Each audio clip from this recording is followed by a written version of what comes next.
แม่ยายสีจะมาเว้าให้น้องๆทุกคนที่ทักเข้ามาถามแม่ยายสีเนาะว่าในการแปลงส้มนี่นะน้อยแปลงให้มันใหญ่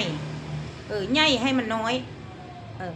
โตส้มใหญ่โตส้มใหญ่แปลงให้มันน้อยเฮ็ดแบบใดเนาะแม่ยายสีจะแนะนำเด้อทุกคนเด้อสมมุติว่าลูกค้าเขาบอกว่าแอวใหญ่สินะบางคนนะลูกค้าว่าแอวใหญ่สินะเขามาให้แปลงนะยิบฮุบจังสิพี่น้องเนาะจับแอวส้งสินะแอวส้งกับเจ้าเนาะตัวนี้เป็นแอวส้งจับฮุบแบบสิเลยยิบลงให้กับเจ้าเลยยิบเป็นล็อกให้กับเจ้านะถ้าสิ่งนี้นะลูกค้าบ่สั่งนะเฮาจะเฮ็ดบ่ได้เด้อพี่น้องเด้อเนาะแม่ยายสีแนะนำทุกคนเลยเนาะถ้าว่าแปลงใหญ่เป็นน้อยนะทุกคนเนาะเฮาได้ลื้อออกเลยเนาะเฮาบ่ต้องลื้อมืดพี่น้องเนาะบ่ต้องลื้อมืดเนาะเอาลื้อค่านี้เนาะบอนซิปนี่บ่ต้องม้างพี่น้องม้างทางค้างนี่ม้างเบิดเลยพี่น้องม้างแอวนี่มืดเลยเนาะส่วงแอวนี่ม้างออกมืดเลยเนาะส่วงแอวนี่